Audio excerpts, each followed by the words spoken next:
اور دوسرا وہ بندہ جو ماں باپ کو ناراض کرنے والا ہوتا ہے، وہ بندہ جو امی کو، جو ابا کو ناراض کرنے والا ہوتا ہے، آج اس بندے کی مغفرت نہیں ہوتی۔ آج ہمارے پاس واٹس ایپ پہ ایک اسٹیٹس لگا دیا جاتا ہے اور کہا جاتا ہے کہ کچھ تو غلطی ہو گئی تو آج کی رات میں معاف کر دو۔ ساری دنیا کو تم نے اسٹیٹس لگا کر بتا دیا، لیکن جس سے تمہیں معافی مانگنی تھی اس سے معافی نہیں مانگی،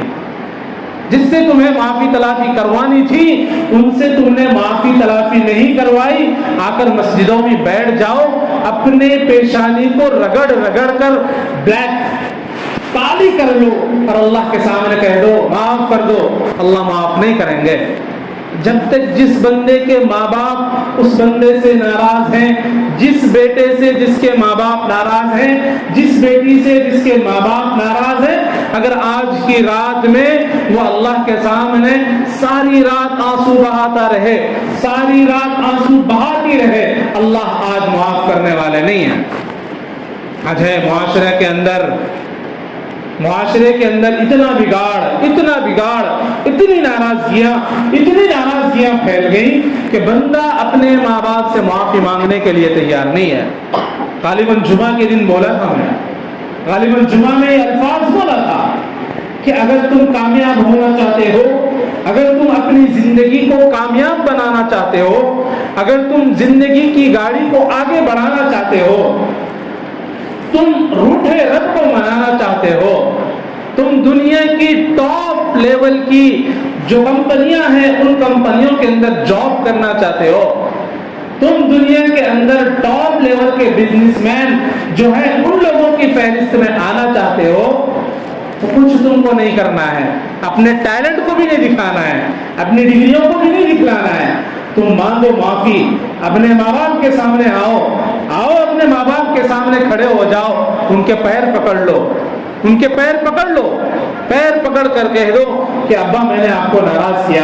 فلاں کام میں کرنا چاہتا ہوں، اس کام کے اندر میں آگے نہیں بڑھ رہا ہوں، فلاں کام میں کرنا چاہتا ہوں، امی آپ کو میں نے ناراض کیا ہے، آپ کو میں نے بہت رلایا ہے، آپ کو میں نے بہت ستایا ہے، آپ کی ایک ایک بات کو میں نے نہیں مانا ہے، لہذا امی آج مجھے معاف کر دیں، میں اپنی زندگی میں پورا کام کرنا چاہتا ہوں، اس کے لیے آپ میرے لیے دعائیں کریں، اس کے لیے آپ میرے حق میں دعا کریں۔ دیکھو جیسے ہی ماں کا چہرہ مسکراتا ہے، جیسے ہی ماں کے چہرے سے ایک تبسم نکلتی ہے، باپ کے آنکھوں سے آنسو نکلتے ہیں، دیکھو کامیابی وہیں سے شروع ہو جاتی ہے، دیکھو کامیابی وہیں سے شروع ہو جاتی ہے، دیکھو کامیابی کے لیے جو ترس رہے تھے وہ کامیابی تمہیں ملنے والی ہے۔ سیکھو، علم دین سیکھو۔ آج میں کہتا ہوں کہ جو ہے جب باپ کا انتقال ہو جاتا ہے، جب پھر یا ماں کا انتقال ہو جاتا ہے، ہمیں کسی مولوی صاحب کی ضرورت نہیں پڑنا صاحب۔ جب کسی باپ کا یا کسی ماں کا انتقال ہو جاتا ہے، ہم محتاج نہ رہیں کسی مولوی کے، کم سے کم ہم اپنے باپ کی نماز جنازہ پڑھائیں، اتنا علم سیکھنے کی ہم کوشش کریں۔ ارے باپ ہمارا مر رہا، ماں ہماری مر رہی ہے اور ہم تلاش کر رہے ہیں نماز پڑھانے کے لیے اس کو ایک مولوی کا ہمیں انتظار کرنا پڑتا ہے۔ علم دین سیکھو، علم دین سیکھو، علم دین سیکھو، علماء سے اپنے رابطوں کو بڑھاؤ۔ اور پھر سے وہی الفاظ کو میں دہراتا ہوں کہ ماں باپ کو کبھی ناراض نہیں کرنا، ماں باپ کو کبھی ناراض نہیں کرنا۔ یہ ماں باپ بھی اصل ساری زندگی کا ہمارا سرمایہ ہوتا ہے، یہ ماں باپ ہماری زندگی کا سارا سرمایہ ہوتا ہے۔ چھوٹی چھوٹی بات پر صاحب ماں باپ کو ہاتھ تک اٹھا دے رہے ہیں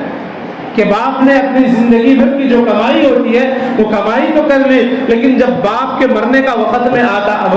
وقت آتا ہے اور وہ اپنی وراثت کو تقسیم کرتا ہے، کسی کے حصے میں اتنی زمین آئی، کسی کے حصے میں اتنی زمین آئی، کسی کے حصے میں یہ دکان آئی، کسی کے حصے میں یہ مکان آیا، اگر کسی کو کچھ زیادہ چلا جاتا ہے تو نعوذ باللہ ہمارے اس وقت کے معاشرے کے اندر اتنا بگاڑ اور ہمارے نوجوانوں میں اتنی جو ہے بد تہذیبی آ گئی ہے کہ وہ چھوٹے سے زمین کے ٹکڑے کے لیے کیا کر رہے ہیں، ماں باپ کے اوپر ہاتھ اٹھا دیے کہ آپ نے اس کو زیادہ دے دیا، مجھے کم کر دیا۔ بڑا بھائی ہے، باپ بیمار ہو چکا تھا، بالکل تم چھوٹے چھوٹے تھے، اسکول میں پڑھ رہے تھے، کالج میں تم پڑھ رہے تھے، بڑے بھائی نے بہت زیادہ قربانی دی، تم کو پڑھایا لکھایا آگے بڑھایا۔ اگر باپ نے سوچو، اگر باپ نے کچھ زمین کا حصہ اس کو زیادہ دے دیا تو کوئی گناہ نہیں کیا اس نے، ہونا تو یہ چاہیے تھا کہ سب کو برابری کر دیتے، لیکن اس کو زیادہ دیا ہے تو ہمیں سمجھداری سے کام لینا ہے اور یہ کہنا ہے کہ بڑے بھائی نے ہمارے لیے اتنی قربانی دی، ہمیں پڑھا لکھا کر قابل بنایا۔ باپ کے بعد دوسرا باپ جو ہمارا تھا وہ ہمارا بڑا بھائی تھا، اور ابا نے اپنی زندگی کے اندر جو اتنا حصہ ان کے لیے دیا ہے، اگر ہمارے ذہنوں کے اندر یہ بات رہتی ہے تو کوئی خرافات اور کوئی جو ہے لڑائیاں جو ہے ہمارے گھروں کے اندر نہیں آتی۔ اتنے زمین کے ٹکڑے کے واسطے دکان اس کو دے دیے تو دے دیے، تھوڑا حصہ میرے کو بھی دینا تھا، انہیں جو ہے 100% کما رہا ہے، اس کا 10% میرے کو مہینے کو دیو، بولو نہیں دیے تو اس کو اٹھا کے پھینک دے تو مار دے۔